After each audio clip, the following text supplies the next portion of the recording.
दोस्तों, मान लीजिए आपके सामने दो कंपनियां हैं, दोनों की सेल्स बढ़ रही है, दोनों प्रॉफिट कमा रही हैं, दोनों का स्टॉक मार्केट में अच्छा नाम है और दोनों के शेयर प्राइस भी बढ़ रहे हैं। अब अगर आपको इनमें से सिर्फ एक कंपनी चुननी हो तो आप क्या देखेंगे? शायद पीई रेशियो, शायद पिछले 5 साल की अर्निंग्स, शायद स्टॉक का चार्ट, या फिर यह कि अभी कौन सा स्टॉक सबसे ज़्यादा तेज़ी से ऊपर जा रहा है। लेकिन यहीं पर फिलिप फिशर की सोच थोड़ी अलग हो जाती है। उनका सवाल सिर्फ ये नहीं था कि आज कौन सी कंपनी अच्छी दिख रही है, उनका असली सवाल था इन कंपनियों में से कौन सी ऐसी है जो आने वाले कई सालों तक लगातार बड़ी और मजबूत बन सकती है। यही सोच उनकी किताब common stock and uncommon profit की सबसे महत्वपूर्ण बातों में से एक है, क्योंकि एक अच्छी कंपनी और एक बहुत अच्छी लॉन्ग टर्म इन्वेस्टमेंट हमेशा एक ही चीज़ नहीं होती। कंपनी अच्छी हो सकती है, लेकिन सवाल यह है कि क्या उसमें आगे भी बढ़ने की गुंजाइश है? क्या उसके प्रोडक्ट की डिमांड बढ़ सकती है? क्या उसके कस्टमर बढ़ सकते हैं? क्या कंपनी नए प्रोडक्ट ला सकती है? क्या मैनेजमेंट सही फैसले ले सकता है? और शायद सबसे ज़रूरी, क्या कंपनी कई साल बाद आज से कहीं बड़ी बन सकती है? यही वो सोच है जिसे हमें समझना है। सबसे पहले प्राइस नहीं, बिजनेस देखिए। मान लीजिए एक कंपनी का शेयर 200 रुपये का है और दूसरी कंपनी का शेयर 2000 का है। अब कोई नया इन्वेस्टर देखकर कह सकता है कि 200 रुपये वाला सस्ता स्टॉक है, लेकिन ज़रूरी नहीं है कि ऐसा हो, क्योंकि सिर्फ शेयर का प्राइस देखकर यह पता नहीं चलता कि कंपनी सस्ती है या महंगी। मान लीजिए 200 रुपये वाली कंपनी हर शेयर पर सिर्फ 5 रुपये कमा रही है और 2000 रुपये वाली कंपनी हर शेयर पर 150 रुपये कमा रही है, तो सिर्फ प्राइस देखकर फैसला लेना सही नहीं होगा। इसलिए सबसे पहले समझिए, आप स्टॉक नहीं खरीद रहे हैं, आप असल में उस बिजनेस का एक छोटा सा हिस्सा खरीद रहे हैं। इसलिए कंपनी को समझना ज़्यादा ज़रूरी है। कंपनी पैसा कैसे कमाती है, उसके कस्टमर्स कौन हैं, उसके प्रोडक्ट कितने अच्छे हैं, उसकी इंडस्ट्री कितनी बड़ी हो सकती है, और सबसे ज़रूरी, आगे कंपनी के पास बढ़ने की कितनी जगह बची है। क्योंकि एक कंपनी आज बहुत अच्छी हो सकती है, लेकिन अगर उसके पास आगे बढ़ने की जगह ही कम बची है तो भविष्य की ग्रोथ उतनी तेज नहीं हो सकती। अब एक आसान उदाहरण लेते हैं। मान लीजिए एक कंपनी ने पिछले 10 साल में बहुत अच्छी ग्रोथ की, उसकी सेल्स बढ़ी, प्रॉफिट बढ़ा, कस्टमर्स बढ़े, कंपनी बड़ी होती चली गई। लेकिन अब समस्या ये है कि कंपनी इतनी बड़ी हो चुकी है कि उसके पास पहले जैसी ग्रोथ की गुंजाइश कम रह गई है। उसने मार्केट का बहुत बड़ा हिस्सा हासिल कर लिया है। उसके ज़्यादा संभावित कस्टमर पहले ही उसके प्रोडक्ट का इस्तेमाल कर रहे हैं। अब नए कस्टमर कहाँ से आएंगे? यही बात समझना ज़रूरी है। इसका मतलब ये बिल्कुल नहीं है कि कंपनी खराब हो गई, बस इतना है कि बहुत बड़ी कंपनी के लिए पहले जैसी ग्रोथ बनाए रखना मुश्किल हो सकता है। दूसरी तरफ एक छोटी कंपनी, उसके पास अभी मार्केट का बहुत छोटा हिस्सा है, उसके प्रोडक्ट की डिमांड बढ़ रही है, नए कस्टमर लगातार जुड़ रही है, कंपनी नए शहरों में जा रही है, नए प्रोडक्ट ला रही है और पूरी इंडस्ट्री भी बढ़ रही है। तो भले ही आज उसका प्रॉफिट कम हो, लेकिन उसके पास आगे बढ़ने की ज़्यादा जगह हो सकती है। यही वजह है कि इन्वेस्टर को सिर्फ यह नहीं देखना चाहिए कि कंपनी पहले कितनी तेज़ी से बढ़ी, उसे यह भी देखना चाहिए आगे कंपनी के पास बढ़ने की कितनी जगह बची है। दोस्तों, हर ग्रोथ अच्छी ग्रोथ नहीं होती। अब एक और ज़रूरी बात, मान लीजिए किसी कंपनी की सेल्स हर साल बढ़ रही है, नए स्टोर खुल रहे हैं, नए कस्टमर आ रहे हैं, कंपनी नए शहरों में जा रही है, ऊपर से सब कुछ बहुत अच्छा लग रहा है। लेकिन अगर इस ग्रोथ के लिए कंपनी लगातार बहुत ज़्यादा पैसा खर्च कर रही है और उससे प्रॉफिट नहीं बढ़ रहा, तो क्या ये अच्छी ग्रोथ है? ज़रूरी नहीं। इसलिए सिर्फ ये देखकर खुश मत हो जाइए कि सेल्स बढ़ रही है, देखिए प्रॉफिट कितना बढ़ रहा है, कैश फ्लो कैसा है, कंपनी की ग्रोथ के लिए कितना पैसा लगाना पड़ रहा है, और सबसे ज़रूरी क्या कंपनी की ग्रोथ आगे भी इसी तरह चल सकती है? क्योंकि अच्छी ग्रोथ वो है जो कंपनी को समय के साथ ज़्यादा मजबूत बनाए। क्या कंपनी के पास नए प्रोडक्ट लाने की क्षमता है? अब मान लीजिए किसी कंपनी का एक प्रोडक्ट बहुत पॉपुलर है, लोग उसे खूब खरीद रहे हैं, सेल्स तेजी से बढ़ रही है, लेकिन अब एक सवाल पूछिए, इसके बाद क्या? अगर कंपनी के पास सिर्फ एक ही सफल प्रोडक्ट है तो रिस्क हो सकता है, क्योंकि कस्टमर की पसंद बदल सकती है, नई टेक्नोलॉजी आ सकती है, कंपटीटर उससे बेहतर प्रोडक्ट ला सकता है और उस प्रोडक्ट की डिमांड भी धीरे धीरे कम हो सकती है। एक मजबूत कंपनी सिर्फ आज के प्रोडक्ट पर निर्भर नहीं रहती, वो आगे के बारे में भी सोचती है, नई रिसर्च करती है, नई टेक्नोलॉजी पर काम करती है, कस्टमर्स की बदलती ज़रूरतों को समझती है और नए प्रोडक्ट बनाने की कोशिश करती है। लेकिन यहाँ भी एक बात समझिए, सिर्फ रिसर्च करने से कंपनी महान नहीं बन जाती।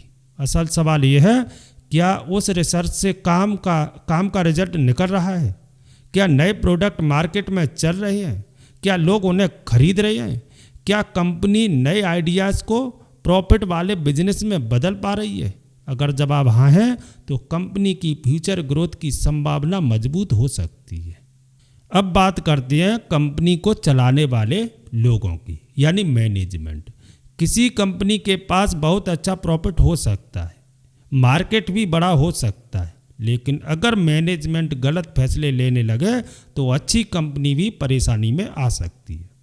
मान लीजिए कंपनी के पास बहुत पैसा आया, अब मैनेजमेंट उस पैसे को कहाँ लगाता है? क्या वो बिजनेस को मजबूत करने में पैसा लगाया है, नई टेक्नोलॉजी पर काम करता है, नए प्रोडक्ट बनाता है, या बिना सोचे समझे सिर्फ कंपनी को बड़ा दिखाने के लिए पैसा खर्च करता है? यही चीज़ देखने लायक है। एक अच्छा मैनेजमेंट सिर्फ आज के प्रॉफिट के बारे में नहीं सोचता, वो ये भी सोचता है कि 5 या 10 साल बाद हमारी कंपनी कहाँ होगी। क्या वो अच्छे लोगों को कंपनी में बनाए रख सकता है? क्या वो अपनी गलतियों से सीखता है? क्या वो कस्टमर की बात सुनता है? क्या वो कंपनी का पैसा समझदारी से इस्तेमाल करता है? और क्या वो लंबे समय के लिए बिजनेस मजबूत कर रहा है? अगर इन सवालों के जवाब अच्छे हैं तो मैनेजमेंट कंपनी की बड़ी ताकत बन सकता है। किसी कंपनी की असली ताकत हमेशा उसकी बिल्डिंग या मशीन में नहीं होती, कई बार उसकी सबसे बड़ी ताकत उसके लोग होती है। मान लीजिए किसी टेक्नोलॉजी कंपनी के पास बहुत अच्छे इंजीनियर्स हैं, किसी फार्मा कंपनी के पास शानदार रिसर्च टीम है, या किसी कंज्यूमर कंपनी के पास बहुत मजबूत सेल्स टीम है, तो सवाल यह है कि क्या कंपनी ऐसे अच्छे लोगों को अपने साथ जोड़ सकती है और क्या उन्हें लंबे समय तक अपने साथ रख सकती है? क्योंकि अगर कंपनी में अच्छे लोग हैं तो वो नए आइडिया ला सकती है, बेहतर प्रोडक्ट बना सकती है, कस्टमर को बेहतर तरीके से समझा सकती है और कंपनी को दूसरों से आगे ले जा सकती है। इसलिए कंपनी को देखते समय सिर्फ ये मत देखिए कि कंपनी के पास क्या है, ये भी देखिए कि कंपनी के अंदर कौन लोग काम कर रहे हैं। अब मान लीजिए किसी कंपनी का प्रोडक्ट बहुत अच्छा है, आपको भी पसंद है, आपके दोस्तों को भी पसंद है, मार्केट में भी उसकी डिमांड बढ़ रही है, लेकिन क्या इससे कंपनी अपने आप शानदार इन्वेस्टमेंट बन जाती है? नहीं, क्योंकि कंपनी को उस प्रोडक्ट से पैसा भी कमाना होगा, उसके पास मजबूत सेल्स टीम होनी चाहिए, डिस्ट्रीब्यूशन अच्छा होना चाहिए, कस्टमर दोबारा खरीदना चाहें तो और भी बेहतर है, क्योंकि एक अच्छा बिजनेस सिर्फ एक बार प्रोडक्ट बेचकर खुश नहीं होता, वो ऐसा प्रोडक्ट, ऐसा एक्सपीरियंस बनाने की कोशिश करता है कि कस्टमर दोबारा वापस आए।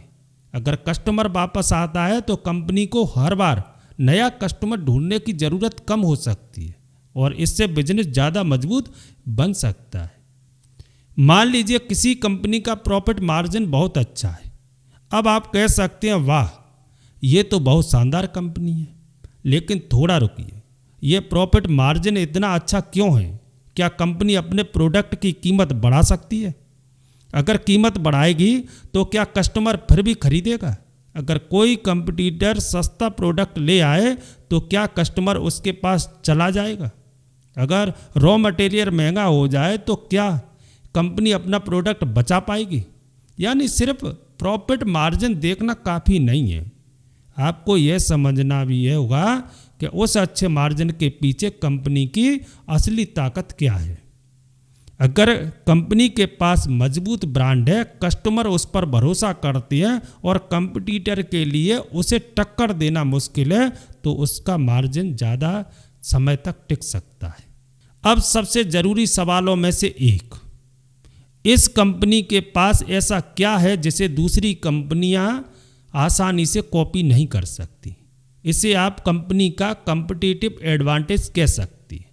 ये ब्रांड हो सकता है, टेक्नोलॉजी हो सकती है, डिस्ट्रीब्यूशन नेटवर्क हो सकता है, कस्टमर लॉयल्टी हो सकती है, कम लागत पर प्रोडक्ट बनाने की क्षमता हो सकती है, या कोई ऐसा सिस्टम हो सकता है जिसे बनाने में कंपनी ने कई साल लगाए हों।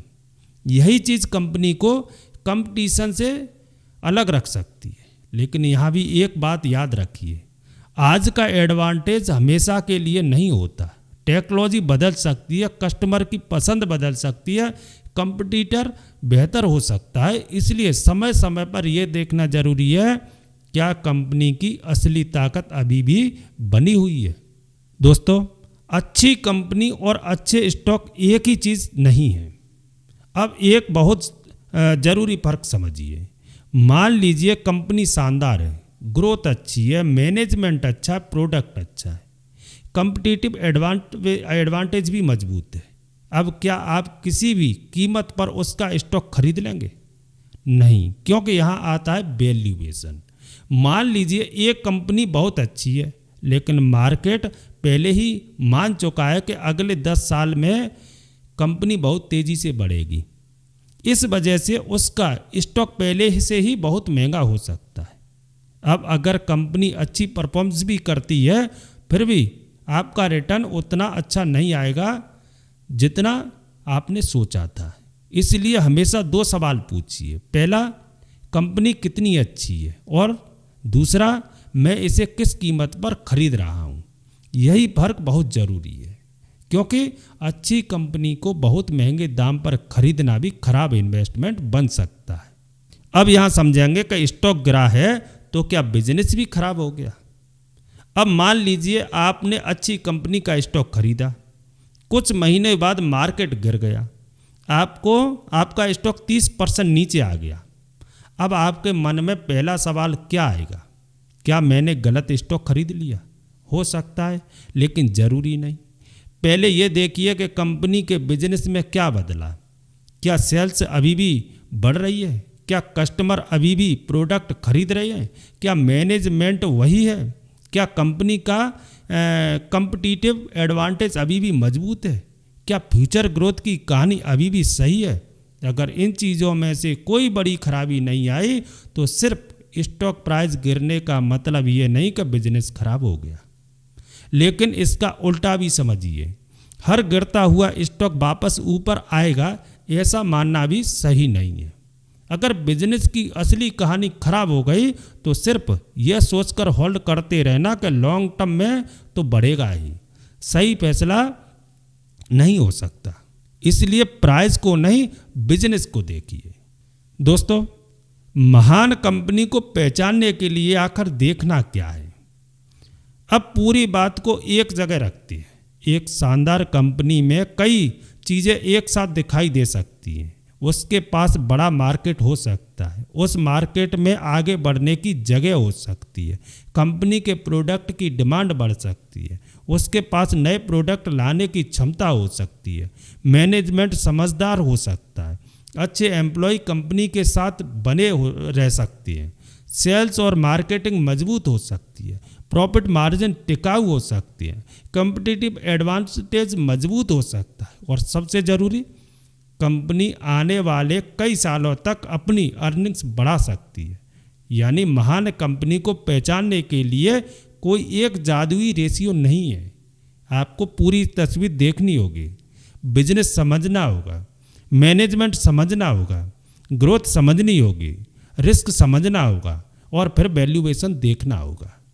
लेकिन एक बात हमेशा याद रखिए, इन्वेस्टिंग में रिसर्च करने के बाद भी आप फ्यूचर को पूरी तरह नहीं जान सकते। आप कितनी भी रिसर्च कर लें, कुछ ऐसा हो सकता है कि जिसकी आपने उम्मीद ही नहीं की हो। इसीलिए किसी भी अच्छी कंपनी को ढूंढने का मतलब ये नहीं है कि अब नुकसान हो ही नहीं सकता। ऐसा कोई भरोसा नहीं होना चाहिए। इसका मतलब सिर्फ इतना है कि आप बिना सोचे समझे फैसला लेने के बजाय अपनी समझ के आधार पर फैसला ले रही है, और यही एक समझदार इन्वेस्टर की कोशिश होनी चाहिए। तो एक महान कंपनी को बाकी कंपनियों से पहले कैसे पहचानें? शायद इसका जवाब किसी एक फार्मूला में नहीं है।